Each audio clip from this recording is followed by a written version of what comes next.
Bonsoir à tous.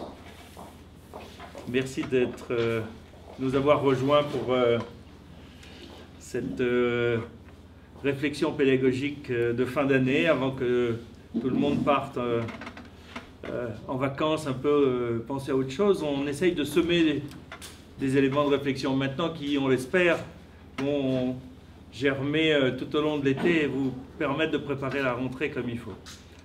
La problématique qu'on a choisi d'aborder ce soir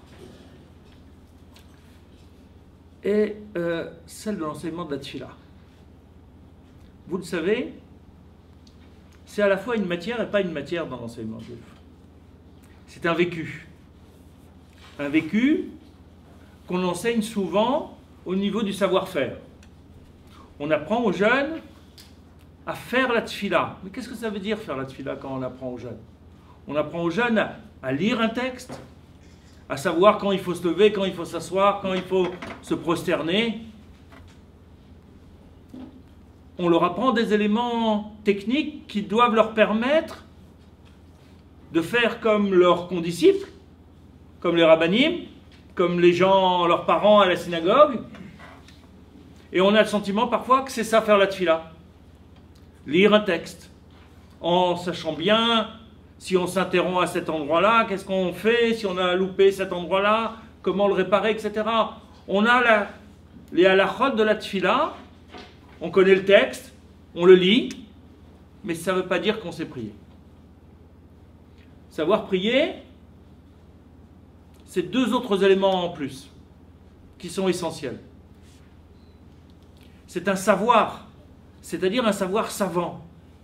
On a l'impérieuse nécessité de comprendre le plus possible ce que l'on lit. Sinon, on récite des paroles en hébreu. Alors au bout de quelques années, bien sûr, il y a des mots par-ci par-là qu'on connaît.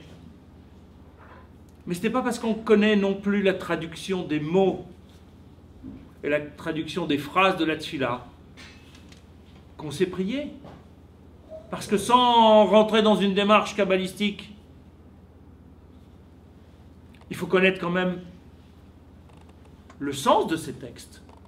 Qu'est-ce qu'ils veulent dire? À quoi ils servent? Pourquoi ils sont dans cet ordre-là? Et en quoi ça a un impact sur nous? Et sur Akadosh Baruch Hu, puisqu'on adresse notre prière à Dieu. Donc ça nécessite un savoir, c'est-à-dire une compréhension qu'on doit d'année en année approfondir pour mieux comprendre ce qu'on est en train de faire au moment où on le fait. La troisième dimension, c'est le savoir-être. C'est quoi être un individu en posture de tfila? C'est quoi ce travail individuel qui se fait à l'intérieur de nous-mêmes? Parce qu'on n'est pas juste en représentation, on n'est pas juste en train de dire des mots qu'on comprend et qu'on connaît, on est aussi en train de prier. Qu'est-ce que ça veut dire prier? Comment des jeunes peuvent prier? Comment les amener à prier? Pour être dans le collectif, parce qu'il y a des parties qui sont chantées, il y a un engouement, il y a une dynamique, mais il y a des moments de solitude. Dans la Hamida, on est chacun face à son texte, dans son texte, en essayant de ne pas avoir les idées qui partent à l'extérieur, ou aux préoccupations quand on est un élève, du dernier contrôle que je viens de passer, ou je revise en même temps ma leçon parce que je vais avoir un contrôle après, ou toute autre chose. C'est une problématique qu'on rencontre tous. Personne n'est à l'abri de ces dérapages psychologiques au moment d'une fila. Qui peut dire qu'il a une pleine kavana du début jusqu'à la fin de la tfila? Vous vous souvenez tous de la Mishnah dans Brachot, où il est dit que le soir de son mariage, on devrait être distancé de la tfila. Pourquoi? Parce que ça risque de nous entraîner parce que c'est le soir du mariage, à un manque de concentration. En réalité, aujourd'hui, même le soir du mariage, on fait la tfila, on fait Kriyat Shema, on fait la Hamida. Pourquoi? Est-ce qu'on pourrait dire que tous les autres soirs, on a une telle concentration que ce jour-là, on n'aura pas cette concentration à l'veille. Pour les tzadikim, certainement. Mais pour les êtres du commun, comme nous, pour les bénonymes, comme nous sommes, alors c'est difficile, c'est un exercice de chacun. Chaque instant et de chaque prière.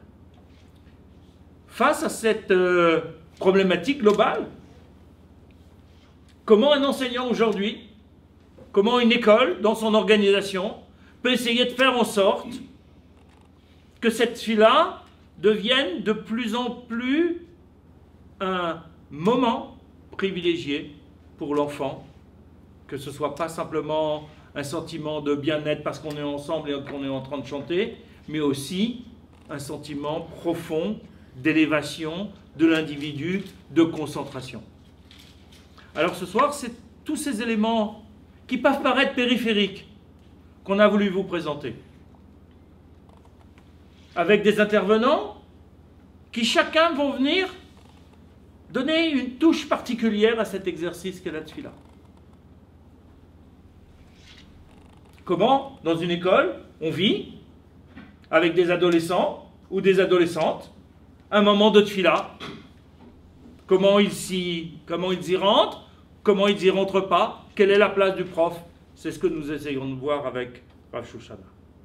Mais c'est aussi des mots. Et quand on ne comprend pas, on a une vraie difficulté. On se souvient, malheureusement, de générations précédentes, d'adultes aujourd'hui de plus en plus âgés, qui savent par cœur et qui ne comprennent pas ce qu'ils disent. Et c'est un drame.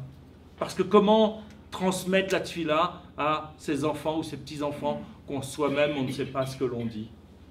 Alors, on travaillera avec Sonia Barzilai sur la problématique de la compréhension des mots de la tefila. Ensuite, comme la tefila, c'est aussi un moment de concentration, on a sollicité Sarah Lévy, je représenterai tout le monde le moment venu, hein, Sarah Lévy, qui est au bout de la table, sur justement cette problématique. Comment des savoirs complémentaires peuvent nous aider à amener les enfants à atteindre un minimum de concentration, parce que c'est un exercice qu'on fait tout au long de sa vie. Il faut commencer, si possible, le plus tôt possible, mais en même temps, c'est un exercice qu'on doit continuer. Enfin, on terminera cette soirée par une quatrième intervention. Dans la vie des écoles juives, il arrive parfois que le temps de tefila ne soit pas encadré par un prof de Kodesh, surtout au primaire, mais pas uniquement, mais que ce soit un enseignant de matière générale, de chol comme on dit, qui encadre. Dans ce cadre-là, quelle est sa posture? Comment, en tant que, bien souvent dans une école sous contrat, salarié de l'État, on peut trouver à l'intérieur du temps de tefila quelque chose qui peut être en cohérence avec sa mission éducative? Ce sera Revital Ben Khalifa, professeur des écoles, qui abordera cette question. N'imaginez pas qu'on va faire le tour de toutes les problématiques de la tefila ce soir. Ce sera un mensonge si je vous disais que nous avons toutes les réponses à toutes vos questions. C'est rassurant. Ce que j'espère, c'est que vous aurez encore plus de questions en sortant. Parce que ça veut dire que vous aurez réfléchi, vous aurez abordé des problématiques sous un autre aspect encore, et qu'il y a des nouvelles questions qui vont germer. Après, on a toute la vie ensemble pour essayer d'apporter ici ou là des enseignements particuliers qui permettent de progresser dans la tefila. Mais les questions de base doivent être apportées, présentées ce soir, enrichies par nos intervenants, parce que c'est bien de ça qu'il s'agit, enrichir ce questionnement pour qu'il devienne fécond et qu'il puisse vous servir à chacun dans votre pratique pour regarder ce temps de tefila de manière un peu plus particulière et un peu plus spécifique. Donc on va commencer la table ronde. Le rabbin Shoshana, comme le titre l'indique, est d'abord rabbin. Donc quelqu'un qui encadre la tefila dans un autre lieu, qui est la synagogue, avec des adultes, dans des moments bien précis du temps. Mais quand ce même rabbin se trouve en situation d'être enseignant dans une classe, est-ce que c'est la même mission? Quelles sont les problématiques qu'il rencontre? Vous êtes à la fois rabbin, à la fois enseignant, formateur au campus. À vous la parole. Merci beaucoup. Moi, j'aimerais dire, peut-être par l'expérience commune et d'enseignants et de rabbins, qu'il ne faut jamais oublier que les enfants d'aujourd'hui seront les adultes de demain. Donc, tout ce qu'on va investir dans les enfants, tous ces efforts-là, on les retrouvera lorsqu'ils seront adultes. Et c'est pour ça qu'il y a un point sur lequel, moi, je pense qu'il faudrait énormément insister au moment de la tfila, parce qu'il y a aussi la différence lorsque la tfila se déroule en classe, parce qu'il y a des professeurs qui préfèrent, plutôt que d'aller dans la synagogue de l'école, faire la tfila dans sa propre classe. Généralement pas la tfila du matin, mais mincha. Donc il a une meilleure maîtrise sur les enfants, c'est un chiffre plus réduit, il a un regard un peu plus, et il connaît. Alors, est-ce qu'on peut amputer justement l'enseignement du temps de la tfila ou pas? C'est une question, comme il a si bien dit, il nous a aidé. On posera plus de questions que de réponses, mais ça, c'est-à-dire, est-ce qu'il faut envisager donc une prière collective, donc, et sacrifier peut-être cette intimité qu'on peut avoir avec les élèves, ou au contraire, chaque prof a comme rôle de maîtriser sa propre classe. Ça permettrait peut-être de mieux diriger la tfila. Ça, c'est la première problématique. Pour moi, ce qui est extrêmement important, et on n'insiste pas assez aujourd'hui, c'est par expérience aussi du terrain que je me permets de vous parler, c'est que avant la tfila, il y a la préparation et le respect du lieu. C'est-à-dire, non seulement on va prendre un livre qui a été rédigé par des chachamim, par un Shekel Sagedola, donc c'est des textes qui ont un sens et un ordre, d'où le mot sidour, parce qu'il y a un ordre. Donc il y a un ordre à respecter. Là aussi, l'enseignant va être confronté. On ne peut pas faire la tfila du matin en entier, c'est 1 heure, alors qu'on dispose peut-être de 20 minutes. Donc qu'est-ce que je vais privilégier dans la tfila? Est-ce que si c'est un lundi et jeudi, comment je vais faire? Il faut aussi la lecture, etc. Mais indépendamment, avant d'aborder le thème de la tfila elle-même, il y a aussi le respect du lieu. Pourquoi? Nous savons que lorsqu'il y a de belles synagogues dans nos écoles, Baruch Hashem aujourd'hui, certains élèves profitent de ce temps-là pour rentrer, s'asseoir au fond, faire des révisions, jouer avec leur portable. Donc, qu'est-ce qui se passe? Donc là, on va passer complètement à côté de la tfila, non seulement parce que je devrais être de garde et faire le gendarme, mais parce que comment je peux assimiler le lieu d'une tfila à un salon? Donc, très important d'insister sur la sainteté du lieu. Qu'est-ce qui rend ce lieu saint? Est-ce que parce qu'il y a des sfarim, parce qu'il y a un Sefer Torah? Est-ce que parce qu'il y a des livres? Ou peut-être c'est à cause et grâce à l'activité qui s'y déroule. Donc si je dis que la tfila dégage une sainteté, donc l'enfant doit comprendre que la tfila, c'est comme l'a si bien dit notre cher ami, c'est pas de la récitation, c'est certainement pas de la lecture, c'est autre chose. C'est prendre le texte pour aller ailleurs. C'est être face au Créateur, oui, mais c'est aussi être face à soi-même.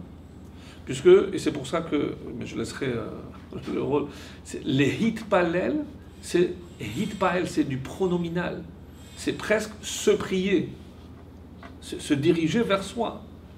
Alors, c'est pas à Hachem que je m'adresse. Pourquoi c'est au hitpalel? Ah, animateur, c'est pour ça que je l'aime. Non, je ne vais pas empiéter. Mais non, mais c'est évident qu'il faut insister sur cet aspect-là. Oui.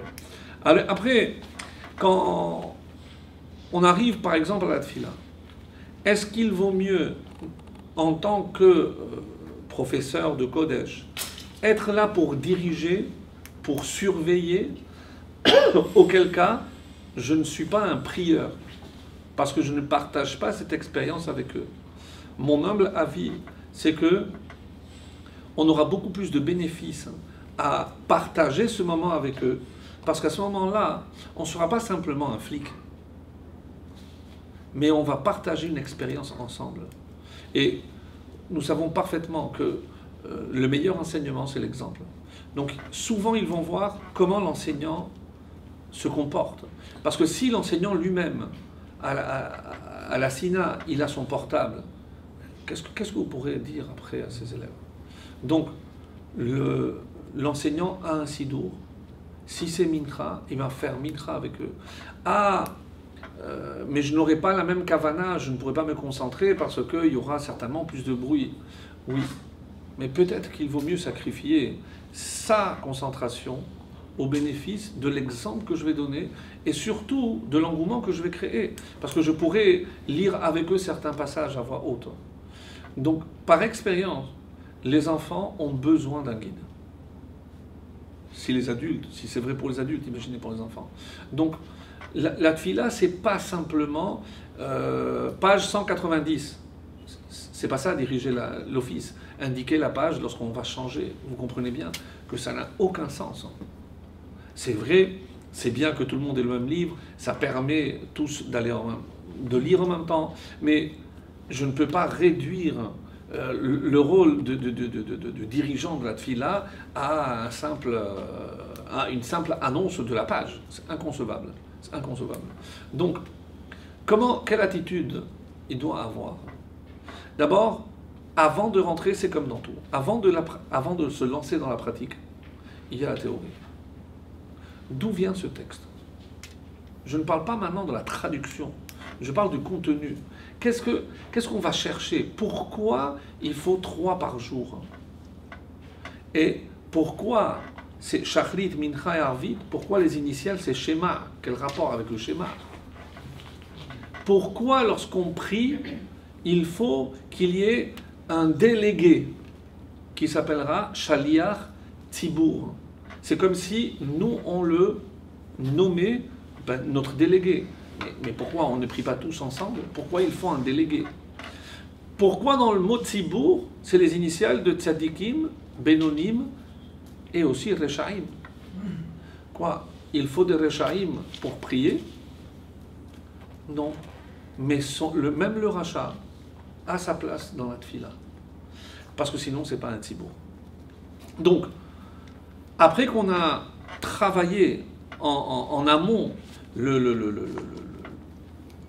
la forme de la tfila, et je parle essentiellement de la tfila du matin, parce que c'est la plus longue, et je pense que c'est bien que tous les enfants, à l'arrivée à l'école, aient déjà un moment de retrouvailles où on se rend compte, et parce que c'est au début, ils comprendront que c'est très important. Est-ce qu'on va maintenant prendre ce temps de prière sur le temps de Kodesh? Ça, chaque établissement fera ses propres normes en fonction des horaires, mais il faut un temps. Les garçons doivent savoir qu'à partir de 13 ans, il y a des écoles qui rendent la tfila facultatif. Est-ce que c'est bien? Est-ce qu'il faut obliger tous les enfants à venir prier? Est-ce qu'on va choisir par exemple le Rosh Chodesh pour faire une prière? Comme ça, j'avais instauré par exemple à Rambam, à Rosh Chodesh, on fait un mincha en même temps pour toutes les classes et tout le monde fait mincha. Et même à mincha, comme on suppose que tout le monde n'a pas entendu le Sefer Torah, eh ben, il y a le Sefer Torah pour rattraper ceux qui n'ont pas lu. Donc on sait qu'il y a un moment important. Rosh Chodesh, c'est quelque chose de spécial. Donc tous ces enfants vont retenir, puisqu'on sait très bien que ce qu'on retient d'un moment commun, c'est pas le contenu, c'est l'ambiance. Et c'est beaucoup plus important que ces enfants retiennent que la tfila, c'est une bonne ambiance. Si l'enseignant est contraint parce qu'il va passer tout son temps à faire le silence, d'abord, on a raté l'expérience. Parce qu'il y aura les 3 qui, de toutes les façons, savent lire.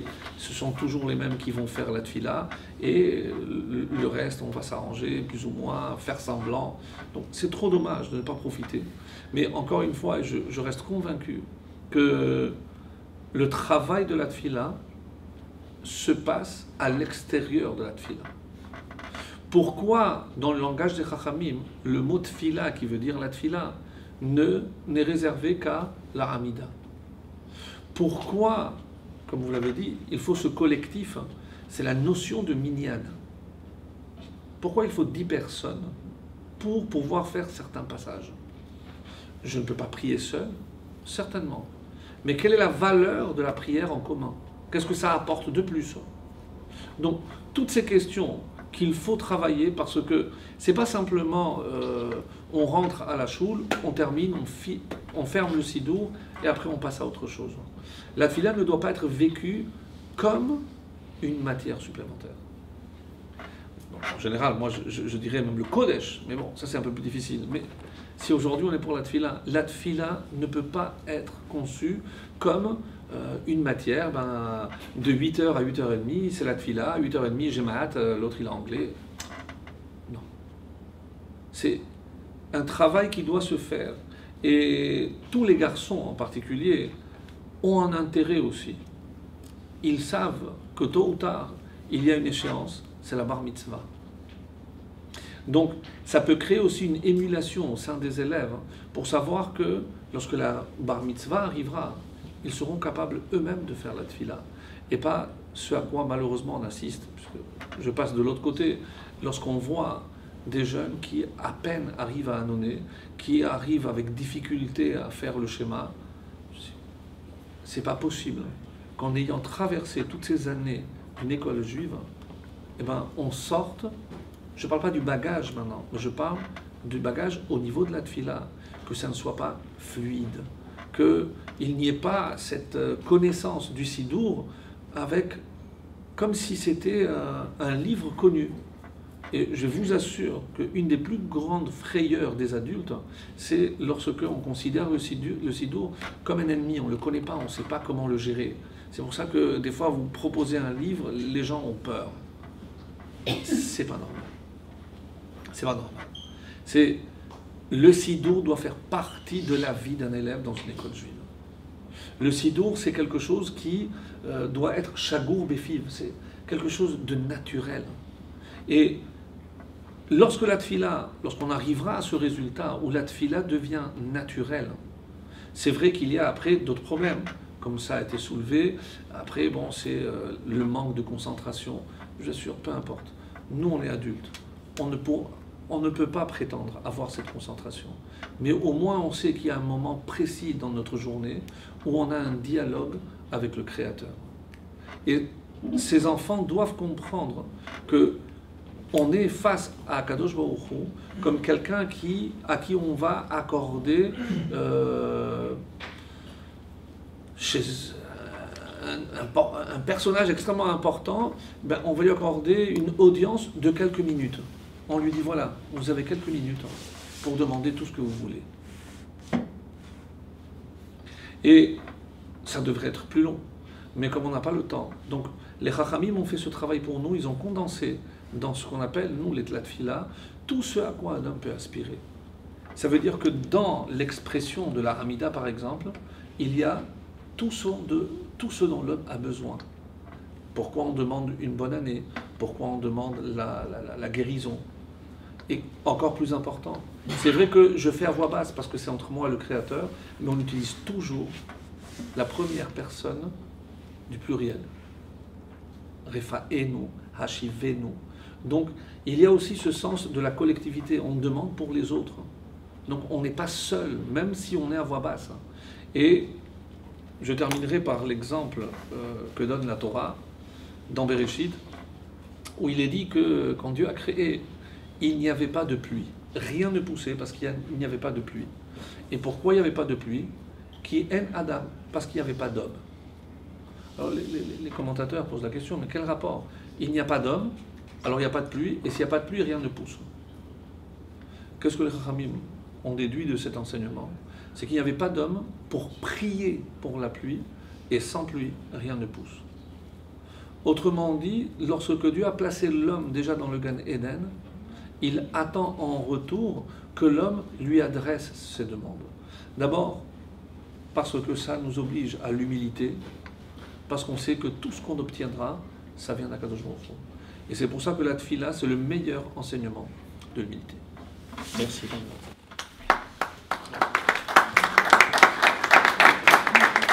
Merci beaucoup pour ces propos.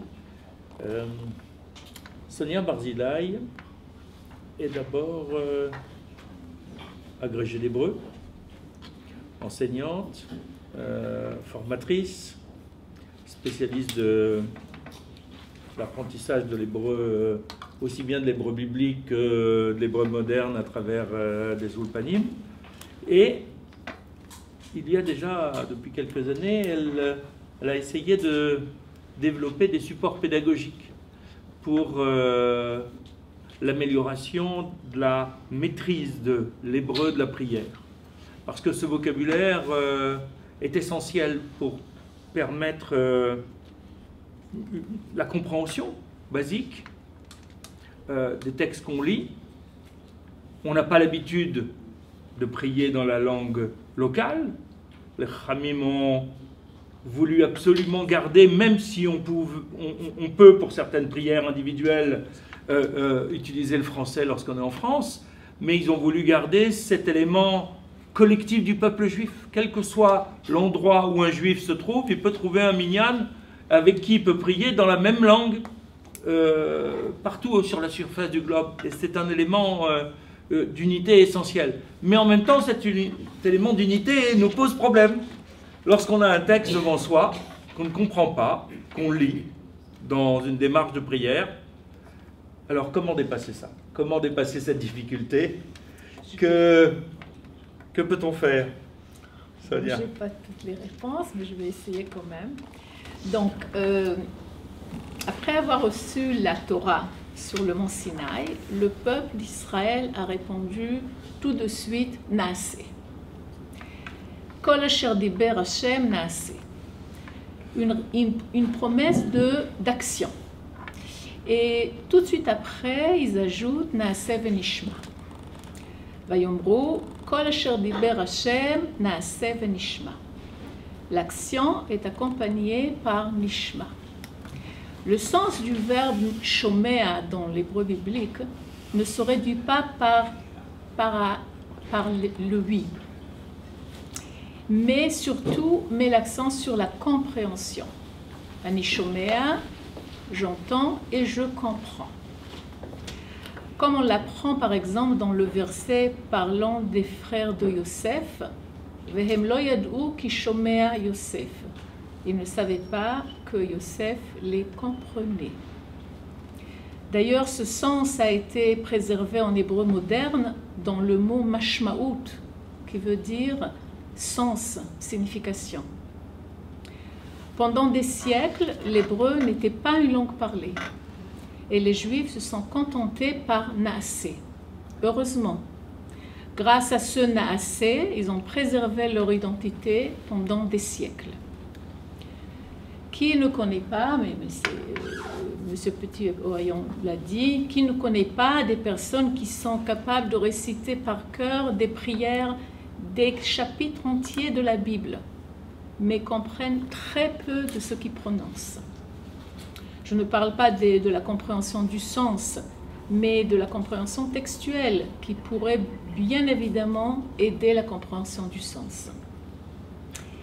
Ezra avait sa solution pour Venishma. Il avait instauré la traduction pendant la lecture de la Torah. Car à son époque, l'hébreu n'était plus une langue parlée. Les Chachamim ont suivi Shnaim Mikra ve'Echad Targum. Mais aujourd'hui, l'hébreu est une langue vivante et étudiée aussi en tant que langue vivante par nos élèves. Pourquoi ne pas rester dans la langue et profiter d'une lecture et d'une compréhension en hébreu? C'est pourquoi je propose de renforcer le pont entre les deux enseignements. Il s'agit d'une même langue, de la même langue, dans différentes époques. Il est important et à mon avis très intéressant de nourrir un enseignement par l'autre. L'hébreu moderne peut avoir sa place très naturelle en cours de judaïsme et pendant la tfila.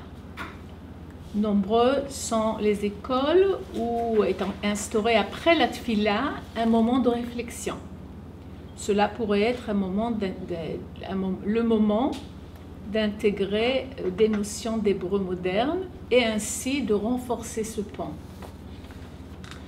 Dans le cadre de mon travail au campus, j'ai réalisé 2 brochures pédagogiques qui proposent des idées dans le même sens. Une brochure sur la tfila et l'autre sur les brachot, les bénédictions. La brochure les Hitpalel ou les Havin, c'est celle-là, a été conçue à la demande d'une équipe pédagogique d'une école primaire parisienne. La brochure suit le Sidour pour enfants, Sidouri Arishon, Patari et Eliaou, utilisé en primaire dans de nombreux établissements.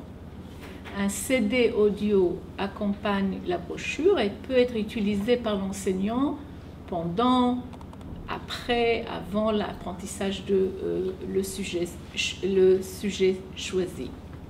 Par exemple, pourquoi ne pas faire le lien entre Modé Ani et Ani Omer Toda, Toda Rabba, entre Hanoten la Servi Bina et Hashem Noten la Tarnegol Bina.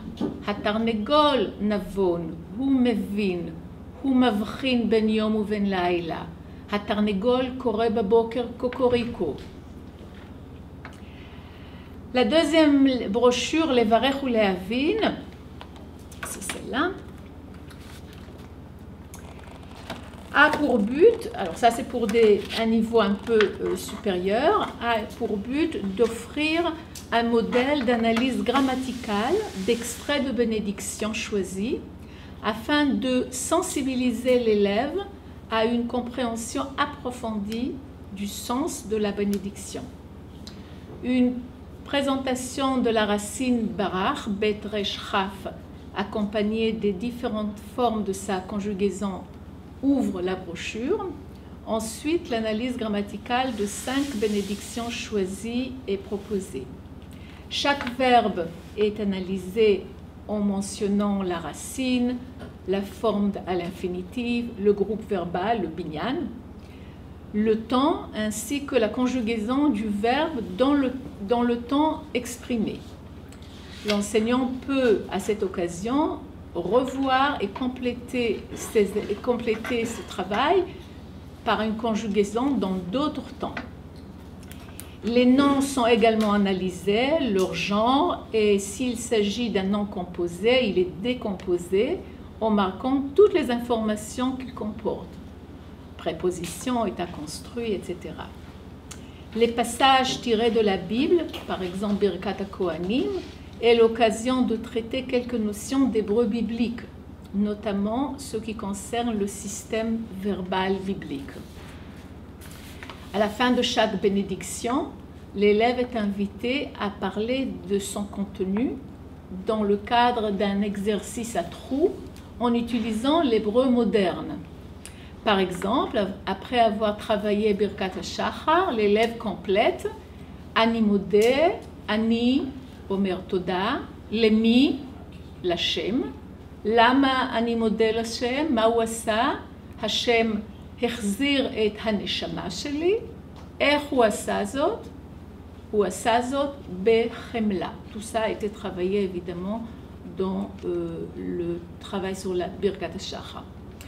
Ce travail d'analyse, de compréhension et de production en hébreu moderne peut être une des réponses à notre souhait de rapprocher la tfila, lui donner un sens complémentaire et évidemment de renforcer le lien entre l'hébreu moderne et l'hébreu de la tfila. Et je terminerai évidemment par le verbe leitpalel. Leitpalel de binyan hitpael. Hitpael qui est un binyan dans le sens c'est réfléchir, réciproque. Réfléchir ça veut dire des choses qu'on fait à soi-même, comme les histarek, se coiffer, les hitlabesh, s'habiller. Et réciproque comme des choses qu'on fait à deux. Les traten, se marier, et les hitnashek, s'embrasser, les trabek, s'enlacer, etc. à deux. Donc, la racine est palal. Okay, si on prend la même racine en binyan hif'il, qui est le binyan causatif, hiflil veut dire accuser. Donc, on prend le même sens de palal en hitpael, on a les deux sens. D'un côté, on va s'accuser, mais c'est dans le sens qu'on se met en question.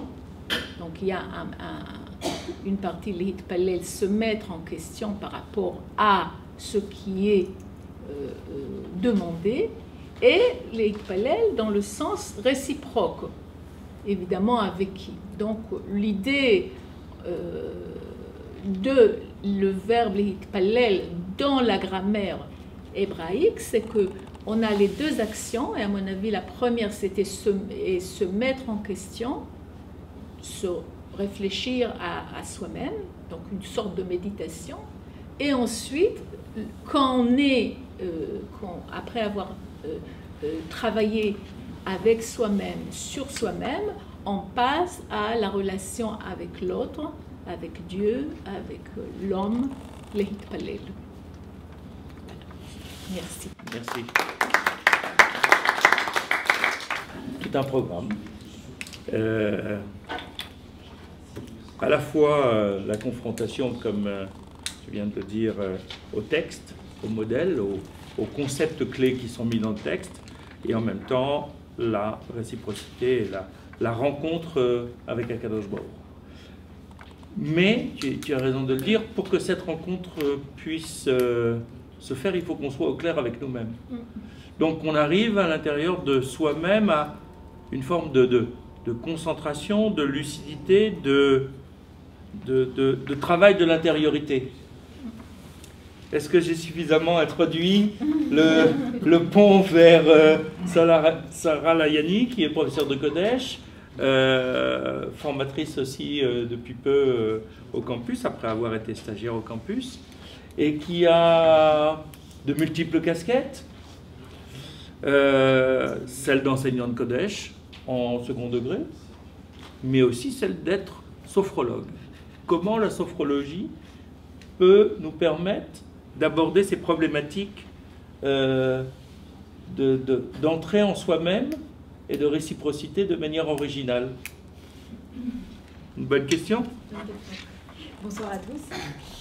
Alors, je me représente. Je suis sophrologue, psychothérapeute et bientôt psychologue. Et ce soir, l'idée que je vais vous proposer, c'est de réfléchir à une autre façon d'aborder l'entrée en matière de la tfila. Alors, mes méthodes s'appuient sur la sophrologie, la psychologie et la pédagogie positive, ainsi que les neurosciences. Et le pari que je me suis lancé, c'est de trier, de réviser ces méthodes et de les adapter de façon concrète à des professeurs qui ne disposent concrètement que de quelques minutes pour pouvoir être le médiateur, j'ai envie de dire, de bien-être en classe. Alors, je pense, et après avoir travaillé longuement avec toutes ces méthodes, toutes sont bonnes, mais une se distingue et peut être très efficace en classe. Et cette méthode est la sophrologie. Alors la sophrologie, tout simplement, c'est une méthode qui est psychocorporelle. Elle permet d'allier le corps et l'esprit à l'aide de choses très simples, de petits exercices très doux, de respiration, de visualisation d'images positives. Et l'idée, on va dire, son avantage est le fait qu'elle permet de mobiliser que quelques minutes à nos élèves, et elle permet également de pouvoir dispenser un exercice ou une visualisation à l'ensemble de la classe.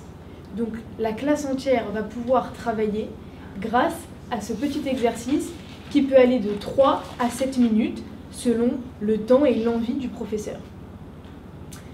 Alors, avant de passer à la technique, j'ai envie de dire, de la sophrologie, c'est vrai qu'au quotidien, on est confronté à un problème. La transmission de la prière, c'est celui de donner envie à nos élèves, mais pas seulement de leur donner envie, c'est de maintenir leur envie. Et la suite logique des choses serait de maintenir leur concentration. Évidemment que la concentration passera par l'envie et par la motivation. Alors comment maintenir la concentration de nos élèves qui n'ont souvent pas envie de commencer et de démarrer cette fila? Je me suis penchée sur la question et je me suis demandé pourquoi les enfants ont souvent du mal, que ce soit les enfants ou les adolescents, on retrouve souvent cette problématique, à se mettre dans la tfila.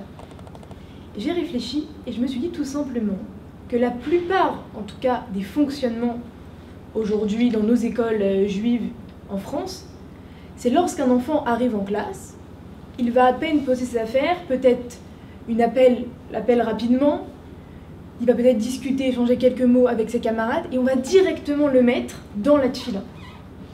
Donc si vous voulez, il n'y a pas encore eu de rupture avec l'extérieur. Or, un enfant arrive en classe avec tout son bagage. Il a ses problèmes, ses soucis. Vous êtes sans ignorer qu'aujourd'hui, le stress est un gros fardeau qu'on porte sur le dos, aussi bien pour les élèves que pour les professeurs, que pour toute notre société. Et les élèves ont souvent du stress causé par des facteurs extérieurs. J'appelle facteurs extérieurs contexte familial, attentes et exigences, pression sociale, échéances, examens, et la liste est longue. Donc un enfant ou un adolescent qui arrive en classe arrive avec un lourd paquet.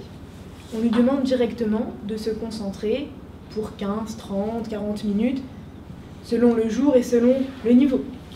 Alors est-ce qu'un enfant peut réellement se concentrer autant de temps et être attentif à lui-même, à ce qui se passe autour? C'est difficile. Grâce à ces méthodes de bien-être qui émergent de plus en plus, et notamment à la sophrologie, on s'est rendu compte que se recentrer sur soi-même nous permet d'être plus attentif et d'être plus concentré. Alors en sophrologie, on a plusieurs types d'actions. Alors dans le langage, on va dire, de sophrologue, ils sont appelés un peu plus techniquement difficiles, mais j'ai essayé de les adapter pour la compréhension de tous, et j'ai résumé ça en 2 points. On a les exercices et les visualisations. Ce sont 2 moyens d'action du professeur dans sa classe. Les exercices, ce sont des mouvements doux associés à de la respiration contrôlée. Pendant les exercices, l'élève est actif. L'élève sera soit en position assise, soit en position debout. Et je conseille vivement au professeur de le faire en position debout, justement pour dynamiser la classe et pour changer ce fonctionnement. Et les élèves vont être donc actifs, guidés par le professeur qui, lui, aura appris un certain nombre d'exercices à personnaliser à l'infini pour pouvoir justement avoir les cartes en main pour prévenir n'importe quel besoin. Et donc, il pourra être le médiateur de bien-être 3 à 5 minutes. La visualisation, elle, est une relaxation un peu plus prolongée, est en fait une mini-méditation. L'idée est que l'élève, à ce moment-là, soit passif et le professeur les guide simplement par sa voix. Alors à choisir entre exercice et visualisation avant la tfila pour marquer cette rupture avec l'extérieur, les 2 sont bons. Peut-être il faudra adapter ça en fonction du niveau. Alors c'est vrai que la visualisation se rapproche de cette idée qui est un concept juif de méditer avant la tfila. Vous savez que dans le Talmud, on nous raconte comment à l'époque, les gens méditaient parfois jusqu'à 1 heure avant la tfila. Le code de la loi juive nous dit que justement il serait bon de réfléchir à la grandeur de Dieu et à la petitesse de l'homme. Aujourd'hui, dans les milieux chassidiques, on voit cette pratique de méditer. Alors cette méditation peut passer par l'étude d'un texte, l'approfondissement d'un concept, mais en tout cas cette idée de méditation avant la tfila est un concept juif. Alors pourquoi pas l'expérimenter avec nos élèves? Donc je disais, la visualisation est très efficace avec les élèves. Je vais vous proposer quelques intentions personnalisées concernant la tfila. Alors pour les petits, maternelle, primaire, je pense qu'avant la tfila, il serait intéressant de se reconnecter à soi. Comment se reconnecter à soi? En passant par les 5 sens. Je parle de maternelle et de primaire parce qu'ils n'ont pas l'habitude, justement, de se reconnecter à eux-mêmes, à leur corps, à leurs sensations. Passer par les 5 sens, à travers même peut-être un exercice avec des matières, des sons avant la tfila, pourrait être intéressant. à travers une visualisation, évidemment, en leur faisant aussi imaginer, on va dire, les choses.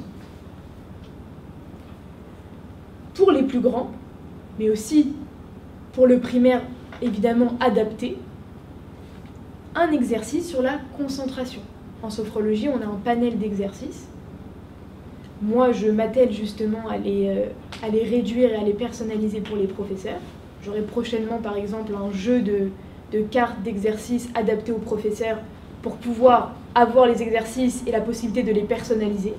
Et donc, venir le matin et se dire, je pense que mes élèves ont besoin ce matin de se concentrer avant la tfila. Je prends 3 minutes, je leur demande de poser les pieds au sol, de se mettre droit, de se reconnecter à eux-mêmes. Et je leur fais un exercice qui va permettre de se focaliser sur un point. Alors avec les plus grands, cet exercice peut également prendre l'intention de se concentrer sur un paragraphe en particulier, sur des mots en particulier. Ces exercices peuvent également devenir des rituels. À un certain moment, les élèves vont comprendre et vont savoir que tous les matins avant la tfila, on passe par ce petit exercice. Ou bien ce rituel peut également se faire avant le schéma ou avant la hamida. L'élève sait qu'il va devoir prendre quelques secondes, fermer les yeux, réfléchir sur ce qu'il va dire et commencer. Ça peut être également des petites pauses, des petits arrêts dans le processus de la tfila. Pour les plus grands, j'aurais même à l'idée de guider une visualisation sur la grandeur de Dieu et peut-être même faire l'exercice avec eux. Avant de guider cette méditation, leur proposer qu'on établisse un texte, une trame de visualisation ensemble, avec toutes leurs idées. Et cette visualisation pourrait être répétée le matin, afin justement de se préparer à la tfila. Ces 5 minutes qu'on va prendre à l'installation de ces méthodes, vous pourrez penser qu'elles nous font perdre du temps, mais au contraire, vous allez énormément gagner.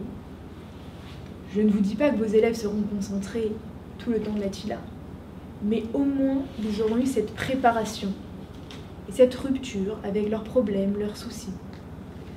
Et ça leur permettra, on va dire, d'avancer plus sereinement dans leur journée.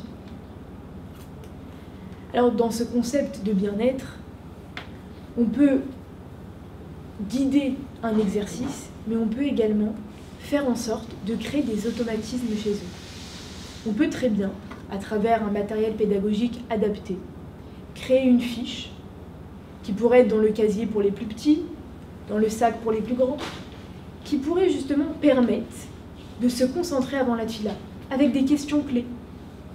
Peut-être même avec un ressenti du moment avant la tfila et après la tfila. On pourrait même également ouvrir un temps d'échange après la tfila. Alors ça semble un petit peu, on va dire, nouveau, mais demandez aux élèves après la tfila, qu'avez-vous ressenti physiquement, émotionnellement?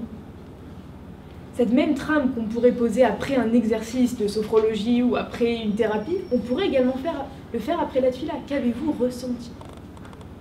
L'élève sait qu'après la tfila, il y a ce questionnement. Donc, pendant la tfila, il va peut-être essayer également de rechercher quelque chose.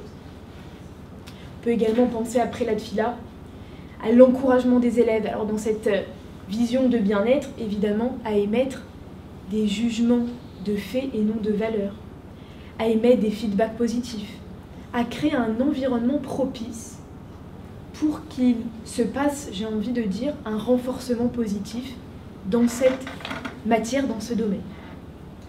Donc je nous souhaite à tous de réussir à installer des petites méthodes de bien-être qui demandent parfois quelques secondes, parfois quelques minutes, et qui changent concrètement l'atmosphère en classe.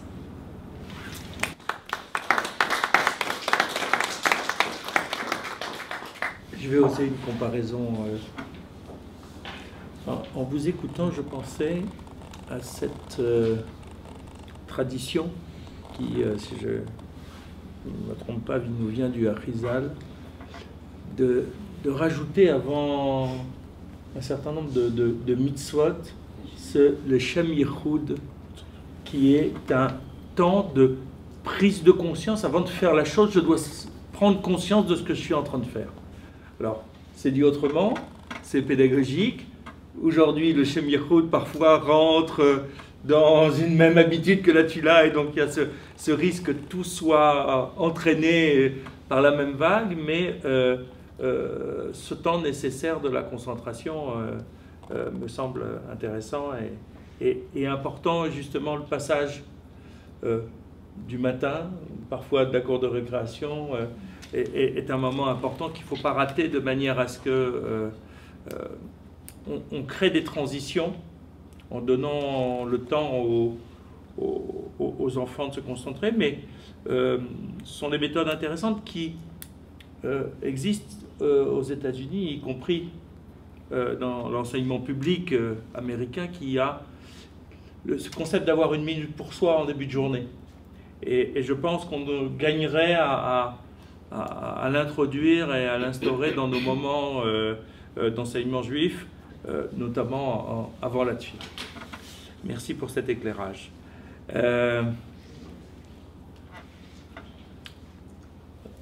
Revital Ben Khalifa, professeur des écoles,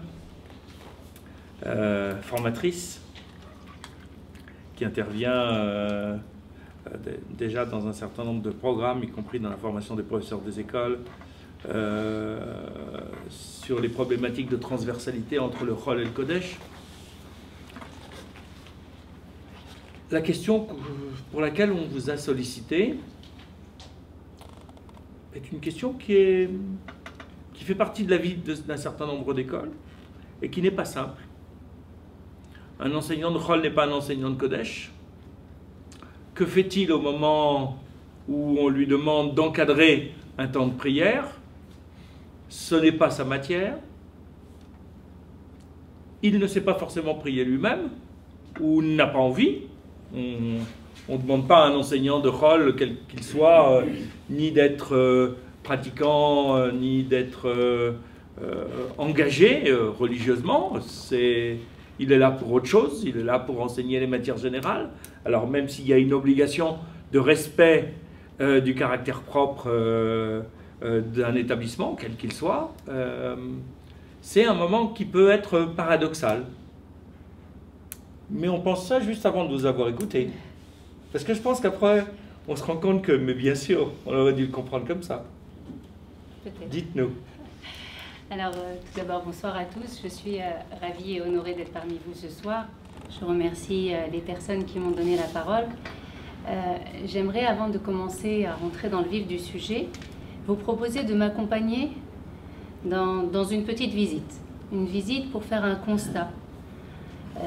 Un constat sur la prière de nos élèves. Une visite dans l'une de nos belles écoles juives. Il est tôt le matin, par une belle journée. Avançons le long des couloirs, les élèves sont déjà dans les classes. Nous sommes au rez-de-chaussée, réservé aux maternelles. Soudain, des voix s'élèvent, des voix d'élèves. Et dans une parfaite harmonie, nous les entendons faire la prière du matin. Quel entrain, quelle joie, quel engouement se dégage de ces classes. Une seule voix, un seul cœur. Vous connaissez aussi bien que moi, sinon mieux peut-être, cette ambiance fort sympathique. Continuons notre visite. Premier étage, nous sommes en élémentaire. De l'extérieur, nous entendons des textes dits en chœur, des chants. Une harmonie apparente, car certaines classes semblent plus motivées que d'autres. Et si l'on passe la tête dans l'entrebâillement d'une porte, nous remarquerons cet enfant qui, le livre ouvert mais la bouche fermée, commence à ressentir les tiraillements de la faim, car c'est seulement maintenant qu'il s'en rend compte. Ou encore cet autre enfant qui n'est plus à la bonne page depuis longtemps. Il la cherche désespérément sans y parvenir. Mais nous savons, vous et moi, que ce n'est pas une histoire de page, car en fait, ses pensées sont ailleurs. Dernier étage, le collège et le lycée. Et là, on n'entend déjà plus, ou presque plus, les chants, les prières, ou peut-être seulement le jour de Rosh Chodesh. Collège et lycée où le grand débat à ce niveau est: est-ce que nous faisons la tfila seuls ou en groupe. Comment mener à bien notre mission pour que nos classes soient celles qui émettent les plus belles et les plus sincères prières? Alors, tout d'abord, je tenais à vous dire que si nous sommes là ce soir, c'est que déjà, nous avons compris l'importance et l'enjeu de la mission, et je suis sûre que déjà, chacune et chacun d'entre nous, a pu déjà développer et mettre en place toutes sortes de ressources, de stratégies pour faire vivre une belle prière à ses élèves.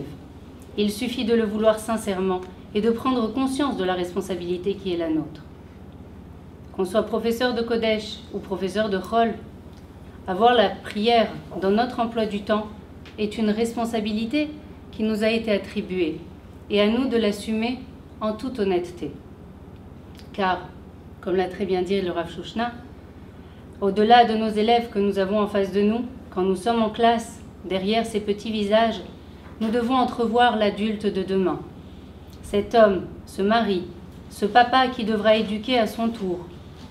Nous devrons aussi entrevoir ce fidèle qui se lèvera un peu plus tôt tous les matins pour participer à la prière en commun, car résonnent encore en lui vos paroles convaincantes. Alors comment? Comment? Le meilleur moyen d'apprendre à prier, c'est de prier de manière régulière. Car c'est dans la pratique régulière que doit se faire cet apprentissage. On peut parfois traduire, expliquer, illustrer certains passages par des exemples ou des histoires motivantes. Mais l'essentiel reste de vivre ce moment régulièrement et de le faire vivre dans la joie. La régularité est essentielle, car petit à petit, l'enfant gagnera une autonomie qui va le libérer du poids du décodage. En effet, un enfant doit apprendre à lire le texte de façon plus fluide et plus rapide pour alléger la charge cognitive qui est très importante au moment de la prière. Cela lui demande beaucoup d'efforts. Néanmoins, il faut prendre de grandes précautions, car ces habitudes de lecture rapide sont dangereuses, surtout pour la prononciation. Combien de personnes se trompent et font des erreurs? Un des exemples les plus classiques qui revient très souvent est dans le Ashrei. Ashrei Ha'am chez Hashem Elokai, au lieu de Elokav. Et donc, même si cette régularité est essentielle pour l'apprentissage de la prière, elle doit se faire sous surveillance rapprochée, car cette régularité peut devenir une habitude, et cette habitude peut être synonyme de lassitude et de démotivation. En effet, il n'est pas évident de trouver chaque jour des mots pour témoigner de l'importance de la prière, mais il reste très important de préserver, de persévérer dans cette volonté de bien faire. Alors, est-ce que quand on apprend à faire la prière à nos élèves, cela veut dire qu'on leur apprend à prier? Nous leur apprenons à lire, à se repérer dans un sidour.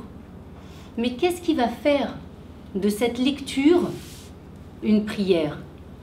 Quel sera cet élément déclencheur qui va transformer cette action en émotion?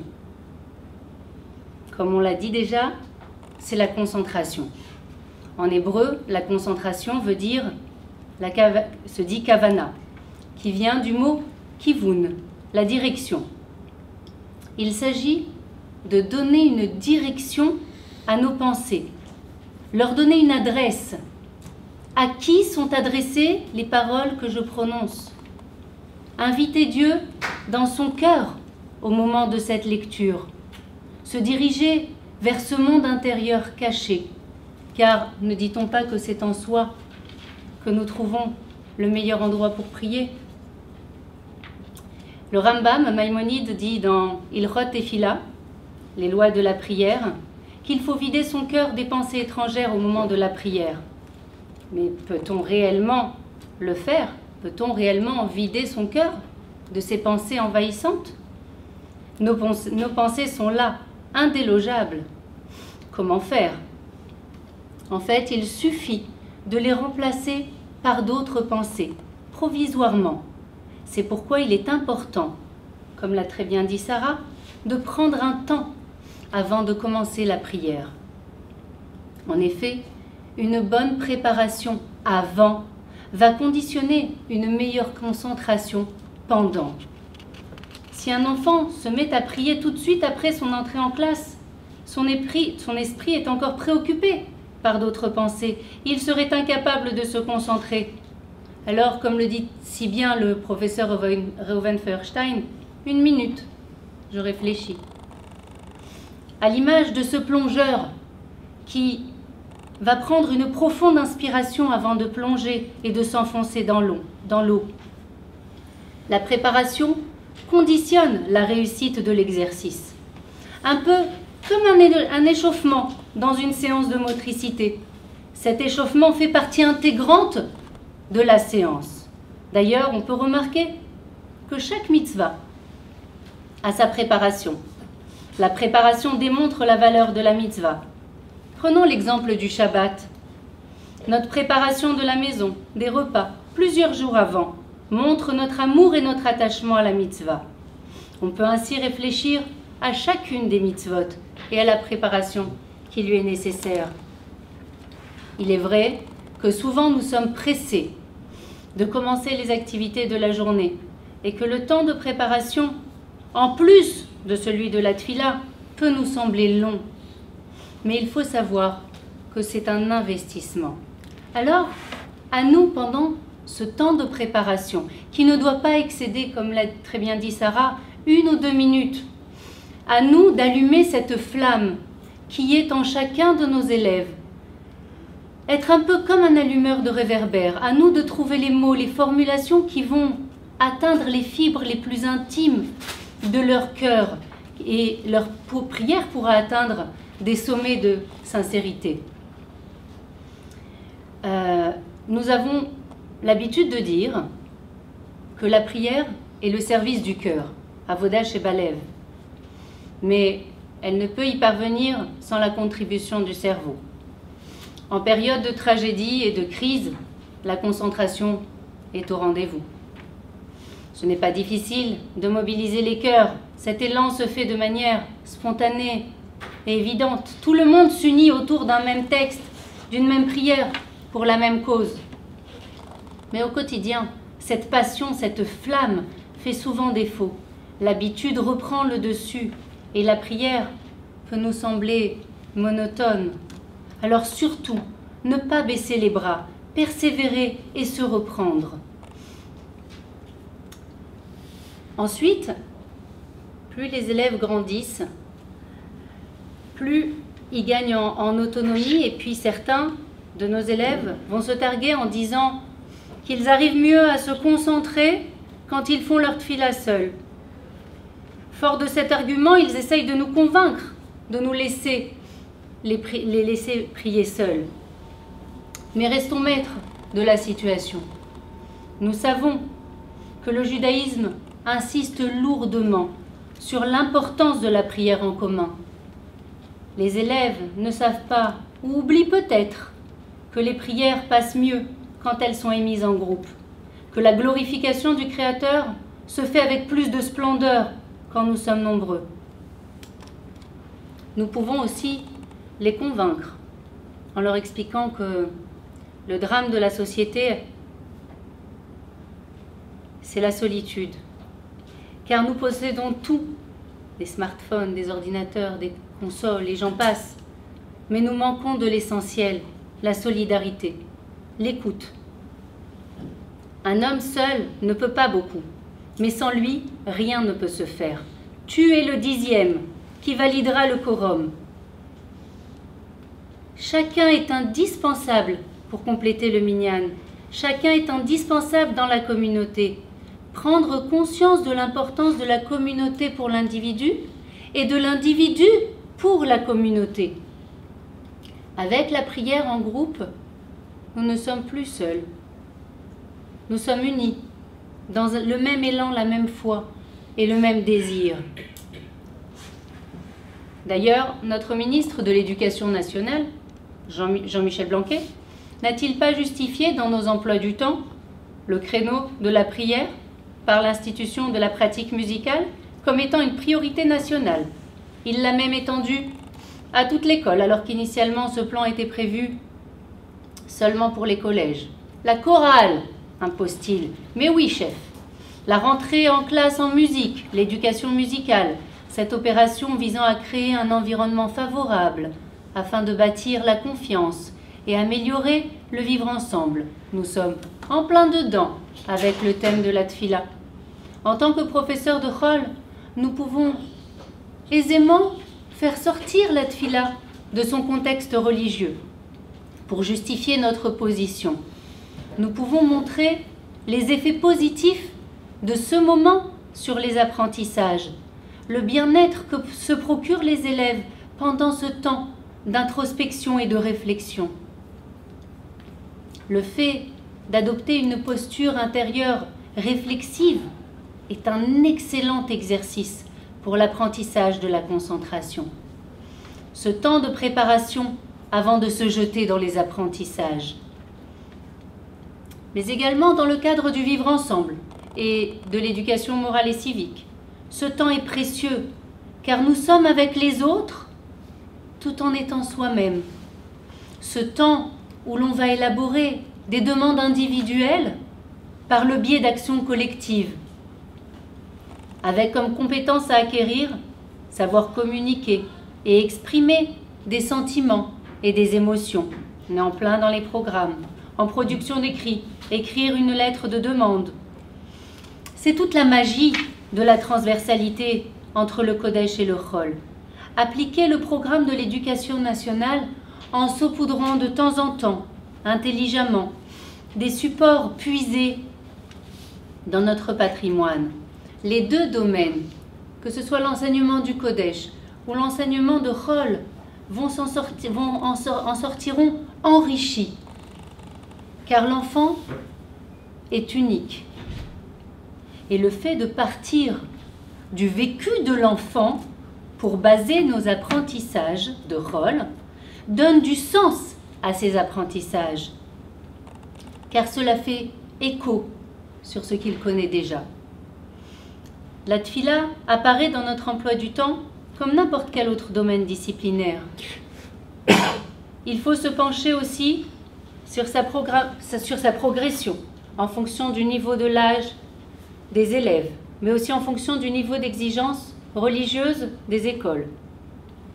Par contre, l'évaluation de la tfila ne peut être effectuée comme pour toutes les autres matières. Pouvons-nous noter la prière comme n'importe quel autre domaine d'apprentissage? Quels sont les critères de réussite qui nous permettront de le faire? En tout cas, nous devons rester attentifs et vigilants pour faire vivre ce moment de la manière la plus agréable possible. Et surtout, prendre garde à ne pas dégoûter nos élèves de la prière pour qu'ils puissent la pratiquer une fois adultes. Et ce qui est génial dans la prière, c'est qu'elle nous concerne tous, quel que soit notre niveau de pratique religieuse. D'ailleurs, la preuve en est, c'est que le texte de la prière est le même pour tous. Que nous soyons ce petit enfant de maternelle ou ce grand rabbin d'Amérique, le texte est le même pour tous. La prière reste le ciment qui va lier, unir et souder tous les Juifs à travers leurs différences. La prière est le point de repère de tous, notre étoile polaire. Merci. Merci pour ce beau voyage. Merci. Dans l'école, à tous les étages, de fait très intéressant et sympathique avec de vraies problématiques. Des questions, des réflexions. Vous êtes vous aussi sur le terrain de l'école, donc comment vous vivez les choses, comment vous les percevez?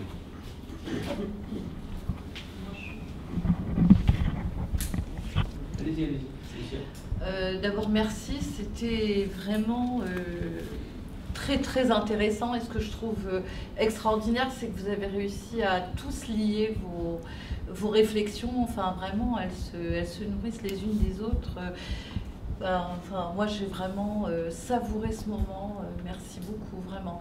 Et juste pour vous, Révital, là, vous parliez de l'évaluation, alors justement, et vous en parliez sous forme de questions, je crois. Tout à fait, parce que j'ai pas réellement la réponse, parce qu'en tant que professeur de rôle, c'est une question que je me suis posée, et elle m'a dérangée, cette note. Cette note me dérange parce que on n'a pas, comme je l'ai dit, des critères de réussite. Est-ce que c'est la Kavana? C'est tellement extérieur. Comment peut-on juger pour noter? Alors, peut-être demander au professeur de Kodesh.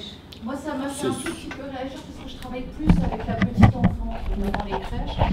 Et aujourd'hui, on parle beaucoup des temps de transition, justement, en crèche. C'est très intéressant. Parce qu'en fait, pendant longtemps, c'est-à-dire on pensait beaucoup l'activité, les stimulations, etc. Et aujourd'hui, beaucoup de gens s'intéressent justement à ces passages-là. Et pensent que c'est peut-être là qu'on fait le plus d'éducation. C'est-à-dire ces temps de transition. Par exemple, là, je suis tombée sur une situation là avec une étudiante. Par exemple, il y a beaucoup d'agitation dans ce temps où ils vont aller manger. Parce que c'est pas considéré comme un temps, enfin, voilà, c'est pas un temps habité. Et en fait, c'est vrai que ces moments de transition permettent tout ce qui est de l'ordre du savoir-être, quoi. Et pour les petits, ce sont des temps où on fait réellement l'éducation, enfin ce qu'on appelle la démarche éducative. Alors c'est vrai que je trouve ça très intéressant quand vous dites qu'on peut les utiliser justement pour cette fameuse minute, pour cette préparation, etc. En fait, c'est du bien-être qui peut continuer au-delà de la crèche. Voilà, c'est ce que j'étais en train de me dire. C'est que, en fait, voilà, c'est un modèle qu'on peut continuer. Voilà. Sur l'évaluation, c'est en général, lorsque c'est fait, c'est une évaluation de participation. Ce n'est pas une évaluation de compétences sur la tfila parce que c'est complètement individuel. C'est plutôt est-ce que l'enfant participe de manière active ou est-ce qu'il est absent. Mais voilà, ne se leurrons pas, ces évaluations participatives sont souvent aussi réflexives. Hein. C'est aussi un piège pour l'enseignant parce que lorsqu'il n'a pas réussi à motiver certains enseignants, il doit s'interroger sur les notes qu'il met, sur le nombre d'élèves qui ne participent pas. Donc voilà, à manier avec beaucoup de précautions. Et il y a assez peu, en réalité, de notation au niveau de la tfila, mais c'est souvent une question d'investissement, mais ça arrive. Donc, c'est pas sur c'est souvent une note d'encouragement. Voilà, c'est plutôt... Alors, dans ce sens, oui. Voilà, dans si ce c'est sens, pour encourager, oui. Mais Si c'est une note sanction, c'est dommage, parce ça. que du coup, ça va entraîner l'enfant à rejeter plutôt la matière et le temps de prière. D'autres réflexions, oui. J'ai une petite question et ensuite j'ai une réflexion, une remarque. La question, c'est, je n'ai pas d'arrière-pensée, je ne sais pas qui va y répondre, c'est pourquoi on a choisi le terme comment transmettre l'art de la prière. Ouais. Ça, c'est moi qui l'ai choisi, alors Et la réflexion, évidemment, ce qui est un petit peu dans l'esprit de chacun, dans ces réflexions qui m'ont beaucoup enrichi et intéressé, on part souvent d'un constat, comment faire pour motiver les élèves, pour susciter l'adhésion, la participation. Mais personnellement, moi, ce que je me dis, je suis venu volontairement sans avoir réfléchi au préalable. J'ai souvent réfléchi à cette question par le passé, mais ce soir, comme ça, je suis venu sans réfléchir et en écoutant les intervenants les uns après les autres, il me semble que ce qui peut faire défaut très souvent, et c'est inconscient, c'est implicite, c'est une question de émouna, de foi. Et donc, je me dis qu'il faut travailler beaucoup d'aspects qui ont été abordés ce soir, et effectivement, c'est un sujet très riche, et bon, on ne va pas l'épuiser évidemment en 2 heures, mais moi, personnellement, une des pistes de réflexion, c'est pour augmenter, pour susciter la motivation dans la tefila, il faut travailler la émouna, la foi, il faut essayer de retrouver qui existait plus par le passé, parce qu'on a fait allusion à ces générations-là, de personnes qui priaient sans connaître la traduction des mots. Attention, il ne faut pas mal comprendre ce que je veux dire. Moi, je suis passionné par l'hébreu et par le sens des prières, vraiment passionné. Et je pousse aussi dans ce sens sur la compréhension. Mais au préalable, c'est essayer de faire en sorte le plus possible, c'est pas du tout évident, beaucoup plus facile à dire qu'à faire, qu'à obtenir, et pas que pour les enfants, pour les adultes, pour nous, c'est faire en sorte que quand on prie, on ait une conscience qu'on est en train de prier à Dieu.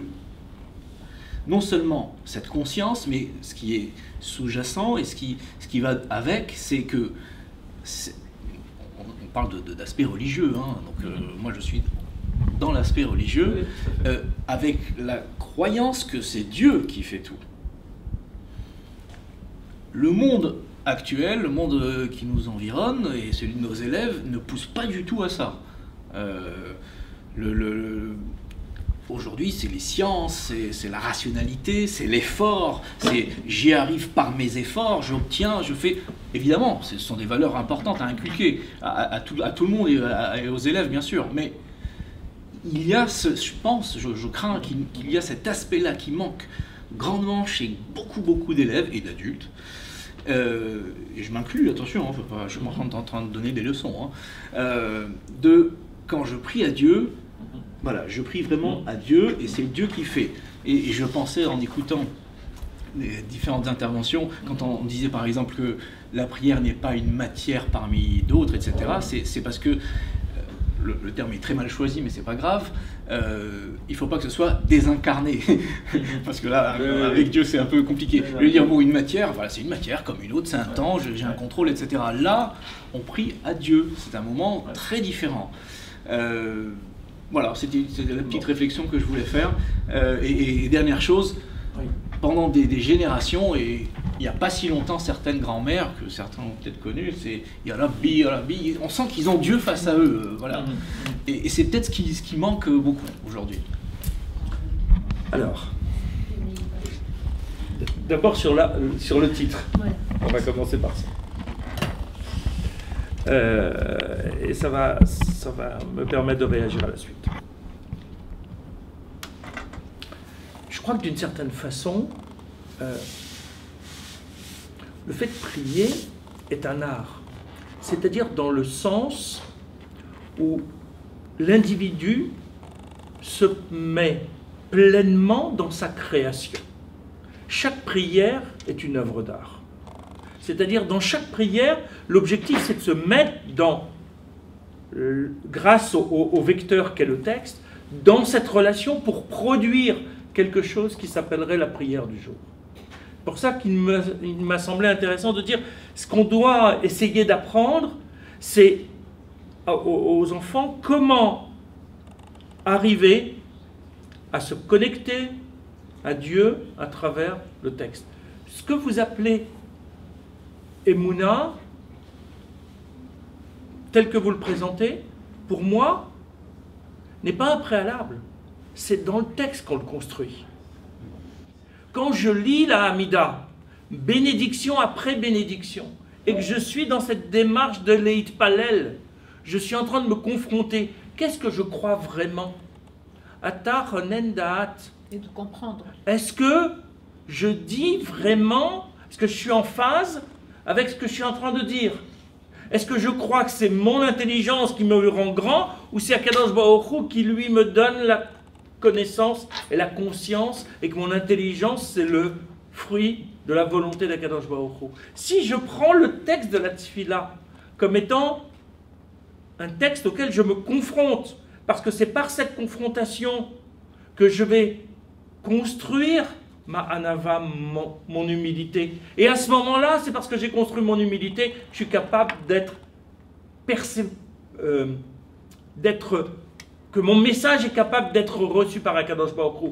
Parce que ce qui gêne dans notre attitude, c'est notre orgueil global, qui fait qu'on est tellement sûr de nous, de notre intelligence, qu'à la limite, on n'a rien à demander, puisqu'on se suffit à soi-même. Le fait de se mettre en relation avec le texte nous oblige à une humilité, parce qu'on voit que la refoua, l'intelligence, la santé, tout ce qu'on est en train de demander, on le doit à Kadosh Baruch Hu. Mais attention, il y a un danger. La tchila est un moment de relation à Dieu, dans lequel il y a des demandes. Attention au niveau pédagogique. Toutes les tchilotes n'ont pas les réponses que l'on souhaite. C'est Dieu qui décide. C'est pas parce qu'on a mal prié, c'est pas parce qu'on n'a pas assez prié que la réponse n'est pas exactement celle qu'on voudrait qu'elle soit. Parce que Dieu sait quelle est la bonne réponse à nous apporter au bon moment et il a des raisons pour répondre comme ceci ou répondre comme cela. Il répond. On ne l'entend pas toujours, on n'a pas toujours la réponse adaptée, mais ça ne veut pas forcément dire qu'on est complètement... La réponse peut être non. La réponse peut être non aussi. Mais quand on voit de plus en plus, on a des chaînes de prière, on sollicite des enfants de prier pour des camarades, des enfants malades ou des adultes malades. Attention, c'est fondamental. C'est un travail sur nous, c'est un travail de partenariat avec Dieu, mais c'est Dieu qui décide. La émouna des anciens était une foi, telle que moi je la comprends, mais vous me direz ce que vous en pensez, était une foi inscrite dans leur ADN. C'est comme si cette émouna, là, ils l'avaient reçue au biberon. Nous, on est très intellectuels aujourd'hui. On est dans un monde où le rationnel est prioritaire. Donc il faut refaire un travail sur cette relativisation du rationnel et de notre intelligence pour pouvoir nous mettre dans une démarche de émouna. Mais en même temps, on sait que la difficulté de ces générations-là, c'est que parfois, ils n'ont pas réussi à nous transmettre leurs convictions parce que c'était un vécu et que nous, on essaye de rationaliser tout. Mais je vous laisse réagir. Juste pour attirer votre attention sur un point auquel peut-être vous n'avez pas réfléchi, et je laisserai peut-être le soin à Mme Barzilai de faire le reste. Mais Emouna, c'est aussi Omanout, c'est la même racine. Bon, après, voilà, c'est une piste de réflexion. Donc on peut faire le lien. Donc, je n'ai rien expliqué, j'ai juste attiré l'attention sur un point. Après, voilà. Omanout, c'est un artisanat, une compétence artisanale. Donc, de quelque part, dans la Emouna, on fait sortir certains arts. Donc, il y a aussi dans la Emouna quelque chose. Oui. Alors, c'est vrai que ça soulève la réflexion de notre cher Yoram. Le fait, par exemple, qu'on va prier pour un malade. Mais si on veut pousser la réflexion, qui envoie la maladie? C'est Hachem.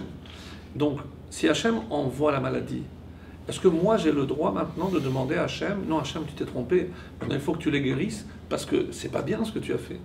Donc, faire une fila pour la guérison, comment j'explique ça à un enfant, que c'est Hachem qui envoie une maladie, et qu'en même temps, moi j'ai le droit, je ne parle pas de soigner, ça c'est notre problème, mais maintenant je vais prier, mais peut-être que... Qu'est-ce que j'ai moi à apporter à Hachem si lui il a pris sa décision? Donc, c'est la place de la tfila, c'est énorme. Et ça, effectivement, c'est la Emouna.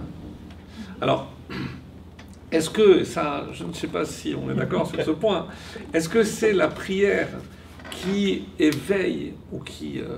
Il se nourrit. Voilà. Oui. Voilà. Est-ce que c'est... C'est Baïn qui est c'est clair. Mais moi, j'étais confronté une fois à un élève de terminale. Et je lui ai dit, écoute, je t'ai jamais vu avec un sidour. Il m'a dit, pourquoi vous voulez que je fasse semblant? Je ne crois pas en Dieu. Net, précis et clair. À 18 ans, vous ne commencez pas à faire de la philo avec lui sur l'existence de Dieu. Il y a d'autres préoccupations. Alors, c'est à nous de se demander comment cet enfant a traversé l'école, arrive en terminale, et peut dire une phrase pareille. Je ne peux pas prier parce que je ne crois pas en Dieu. Je lui dis, mais tu sais quoi, tu m'as rassuré. Très étonné, je dis, mais comment vous pouvez dire ça, Rav? Je dis, parce que tu as raison, que pour prier, il faut la Emouna. Donc, c'est comme ça que j'ai inversé. Je dis, mais je comprends que tu as du mal à prier, mais si c'était en priant que tu pouvais acquérir la Emouna, c'est pour ça que ça m'a fait penser. Oui. Il est resté en réfléchissant, et je vous assure, ça l'a secoué. Je dis, je n'ai jamais pensé à ça. Donc, est-ce que les deux se nourrissent? C'est clair. Donc voilà, donc je ne serai pas plus long que ça, mais c'était vraiment voilà, un exemple vécu avec un jeune. On a quitté les petites classes, on est sur le toit, hein, madame. On est sur le toit. Parce que c'est avant l'envol, c'est pour ça, pour reprendre l'image, mais c'est du concret. Ouais. Vital, un instant, attends, un instant. Alors juste pour... D'accord, juste un instant, les uns après les autres. Je pense que la tfila, on peut la qualifier de l'antidote contre le regard environnement de la société actuelle.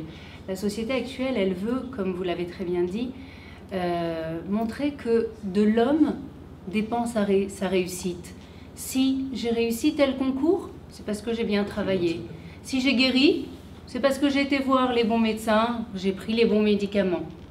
Et en fait, la tfila, c'est des bonnes lunettes. C'est revoir le monde environnant avec, en remettant les choses à leur place.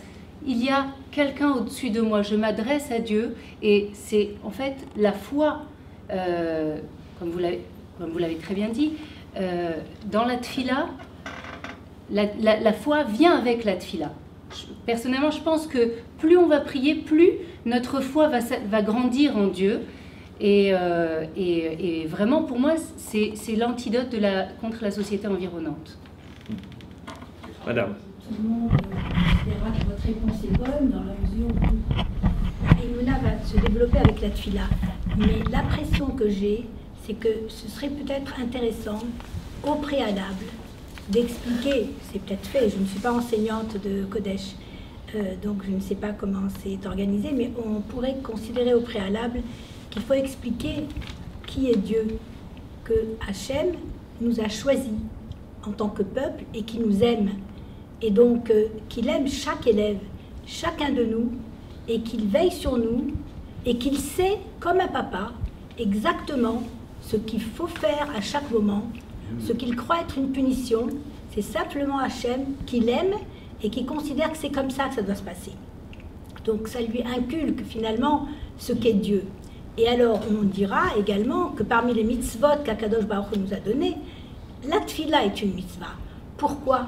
Parce que si ce n'était pas une mitzvah, on ne pourrait même pas prier Dieu, comme vous disiez, Rav Shna. On ne pourrait pas lui dire oui, moi je voudrais ça, mais lui, le Père, qui sait tout ce dont on a besoin, comment osons-nous lui dire donne-moi ça et donne-moi ça, alors que c'est lui qui guide tout.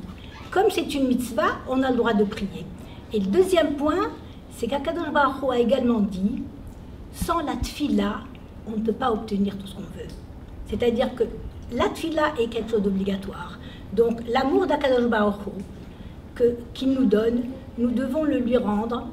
L'enfant comprend très bien ce que c'est l'amour d'un père, donc voilà, qui nous a créés, etc. Et que les mitzvot, c'est quelque chose qu'il nous a demandé de faire, et que la tfila fait partie de ces mitzvot. Alors ensuite, bien sûr, plus on la pratiquera, et mieux l'enfant comprendra. Une autre réflexion, oui, là-bas. Je voudrais vous remercier chacun de vous pour la richesse et la qualité de vos interventions qui se complètent les unes les autres. Et je voulais ajouter un petit élément en deux, trois mouvements. On a le mot ta'am en hébreu. Si on travaille sur trois directions, on a d'abord les théamim, c'est le découpage du texte de la Torah, avec tout le travail sur les mots, sur le sens du texte, le rapport au texte. Ce même mot nous emmène également sur le mot ta'am, le sens. Donc nous savons très bien que lorsqu'un texte est correctement ponctué et découpé, il fait sens. Et le mot ta'am au niveau sens nous amène au verbe lit'om qui signifie goûter, ta'im en hébreu moderne. Lorsque nous donnons du sens à ce que nous faisons, à ce que nous disons, nous avons le goût de le dire ou de le faire. C'est la raison pour laquelle sur ces trois volets-là, il me semble que ce serait vraiment intéressant de travailler, comme vous l'avez fait ce soir, à savoir sur la sémantique, sur le lexique, sur la grammaire de la tefila. C'est un énorme chantier. Et puis de travailler sur tout ce qui touche, une fois qu'on a travaillé sur le texte, on lui donne son sens, Ce que je fais personnellement à l'école en 6e, j'ai en charge au lycée de l'Alliance des Pavillons sous bois, la Tefila 2 fois par semaine avec des petites élèves de 6e. J'avais 45 élèves cette année, c'était compliqué. Et chaque matin, je leur ai demandé de prendre un petit carnet, donc 1 fois par semaine en réalité, un petit carnet dans lequel on notait des observations, des questions d'élèves, un petit passage qu'on voulait expliquer pour donner justement ce sens-là, de manière très modeste. Et ensuite, il y a le côté goût. Comment développer l'engouement, l'envie de prier, l'ambiance dont vous parliez, l'aspect musical, l'aspect prière collective, qui est à mettre en avant et qui peut nourrir la foi. Même si quelqu'un n'a pas la foi, tu pries aussi pour les autres. Il y a la dimension verticale, mais il y a aussi cette dimension horizontale qui est si importante et collective. Et là, je fais part d'une petite expérience puisque je dirige le Talmud Torah de la Victoire, la grande synagogue des Victoires. J'ai engagé un musicothérapeute, un monsieur qui est guitariste et qui nous accompagne depuis 10 ans. C'est une prière à la Karl Bach et nous chantons en musique. Donc nous avons un sidour pédagogique qu'on essaye d'enrichir chaque année avec des mots en couleur, avec des verbes, avec voilà, certains mots récurrents qui reviennent. C'est très modeste. Ça mérite vraiment d'être enrichi et je suis intéressée par vos brochures, Madame Barzilai.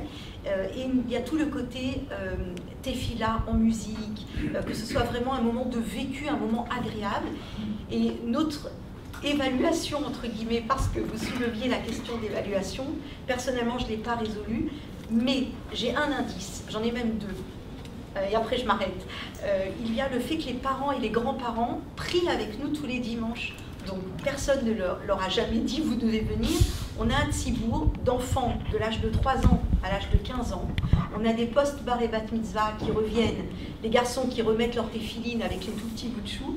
On a les parents et les grands-parents. Donc ça c'est entre guillemets l'évaluation informelle de quelque chose qui marche. Et une évaluation différente, il y a avant Pessah, le jour de la vérification du Hamet, j'ai une de mes élèves du lycée de l'Alliance qui m'appelle et qui me dit « Madame, je sais que vous habitez le bâtiment derrière chez ma grand-mère. Mon grand-père vient de décéder. Est-ce que votre mari, vos enfants pourraient venir pour le minyan ?» Alors je me dis, il faut que je monte moi aussi, même si je ne complète pas le minyan. Et donc je monte chez les grands-parents de cet élève. Et qui dirige l'office? Le grand frère de cet élève en question, qui a pris en charge le minyan. Cet élève était un ancien lycéen de l'Alliance, qui a été renvoyé, que j'ai retrouvé à l'Horte de Montreuil, qui a été renvoyé aussi, et qui dirige de main de maître l'office de Mincha Arvit de la Shiva. Et là, un de mes enfants se tourne vers moi, un de mes enfants qui fréquente la Yeshiva de Kol Torah, donc un autre univers. Il me dit, maman, c'est un de tes élèves, celui-là aussi? J'ai dit oui. Il me dit, mais il prie drôlement bien, et regarde comment il dirige l'office, il connaît les différents kaddish qu'il faut faire, mais où il a appris à prier comme ça? Je lui dis, à l'Alliance et à l'Horte. Voilà, donc c'est aussi une expérience, c'est un vécu, et je suis convaincue que cet élève ne sait pas traduire toutes les téphilotes, mais il savait le faire. Voilà. C'est une évaluation informelle, peut-être. Voilà. Et la maîtrise technique est très importante. Hein. La grande difficulté de certains adultes, c'est justement de ne pas pouvoir se repérer facilement dans un sidour. C'est aussi un élément. La technique est un facilitateur. Si on a la technique, après, on peut se pencher sur la compréhension. C'est souvent dans cet ordre que ça se fait. Souvent, en tout cas, tous les jeunes qui passent aujourd'hui par les écoles juives savent lire les prières essentielles. Ils savent progressivement utiliser le sidour. Après, il faut aller plus loin. Mais ces éléments-là, si on ne sait pas utiliser un sidour, ou si on est trop figé avec un type de sidour, et dès qu'on arrive dans une synagogue où c'est un autre sidour, c'est la catastrophe, on est perdu. Donc ce sont des compétences qu'il faut absolument travailler pour que l'intériorité puisse, à ce moment-là, s'exprimer. Oui, c'est le nishma de Sonia tout à l'heure. Oui. Je pense... Mais je pense que c'est vrai que la répétition est impressionnante et quand on voit des élèves, les petits comme les grands, qui recitent et fait la prière d'une manière très impressionnante, ok. Mais je pense que si on veut dépasser le rituel, si je peux dire, il faut passer et rapprocher vraiment le sens de la prière C'est que par la compréhension. On ne peut pas faire des choses sans les comprendre. Même si ce n'est pas tout comprendre, mais comprendre quelque chose qui donne sens. Si dans chaque prière, il y a 2 éléments, 3 éléments de clés qui sont compréhensibles, qui font quelque chose, moi je pose la question à des élèves, même très grands, et parfois ça me bouleverse. Je dis, mais c'est quoi Amida? D'où ça vient Amida? Alors qu'ils ont appris 10 ans l'hébreu. C'est quoi Amida? Faire le lien entre Amida et Omed. Faire le lien entre Modé et Toda. Faire le lien entre Halacha et Holech. Ça, c'est des choses qui sont... Et je vois les yeux des élèves qui... C'est comme si... j'ai compris quelque chose. Ah, maintenant j'ai compris. Là, j'ai eu quelque chose. J'ai fait un lien avec des choses qui donnent sens. Et donner du sens dans la vie en général et dans la langue en particulier, ça fait quelque chose. Ça attache. Quand on lit Lech Lecha et on dit Holech, ça rapproche le texte. Dieu a dit Lech Lecha comme le professeur qui dit Ata Holech. C'est une autre dimension de travail. Une dernière réflexion, parce qu'après il faut qu'on sorte, on pourra continuer, si on veut, par petits groupes en dehors de la salle, mais comme il y a une autre réunion qui doit se tenir dans quelques minutes, Revital, 2 mots, et puis après... Sur ce qu'a dit Mme Barzilai, c'est essentiel de comprendre le texte qu'on dit. Évidemment, ça va passer par la traduction, l'explication de chaque mot de la prière, mais on sait que pour les enfants, ça va être très difficile de mobiliser toutes ces connaissances au moment de la prière. Donc, comment est-ce qu'on peut allier les deux? C'est-à-dire en même temps comprendre et en même temps ne pas surcharger l'esprit de l'enfant au moment de la prière. Il y a une méthode qui est très simple, c'est la méthode des mots-clés. On voit dans tous les paragraphes de la prière que l'introduction et la conclusion parlent de la même... c'est tout le champ lexical de la même chose. Quand on dit « Avat olam aftanu »,« Ava »,« Baruch ata Hashem »,« Ohev et amo Israël ». Tout ce paragraphe-là, on n'a pas besoin de le découper et de traduire mot à mot chacun des mots. On prend le mot-clé du paragraphe qui parle de l'amour, justement, de Dieu envers son peuple, cet amour infini, et un mot-clé, ce mot qui va baliser l'esprit de l'enfant au moment de la prière. Il va savoir que quand on est dans ce paragraphe-là, c'est l'amour de Dieu. Shomea tefila, Shomea kolenu ha'am, Baruch ata Hashem, Shomea tefila. Dans ce paragraphe-là, Akadosh Baruch Hu, il écoute nos prières. Et donc, au lieu de traduire tout, déjà dans un premier temps, ce qu'on peut faire, c'est déjà de traduire un mot clé qui va englober tout le sens du paragraphe. Et donc, ça va se faire de façon beaucoup plus légère. Et l'enfant pourra mobiliser ces connaissances-là au moment de la prière. Ça ne sera pas un gros fardeau. Alors, moi, je vais juste c'est très très bien de travailler avec des mots-clés. Moi, j'aurais pas dit traduire les mots, mais travailler en hébreu les mots. Parce que Ohev, je peux travailler Ohev, Ima ohevet et הילדים שלה, ואני אוהבת אימא, ואוהבת, ואוהבים, ולאהבה, ולאהוב, et on n'a pas besoin de faire, on n'a pas besoin de traduire. Merci. Voilà. C'est un mot. On sort. On a dépassé l'heure. On continue à discuter dehors, mais on doit libérer la salle. Merci à tous. Bel été et à très bientôt, j'espère, pour de nouvelles rencontres. Merci.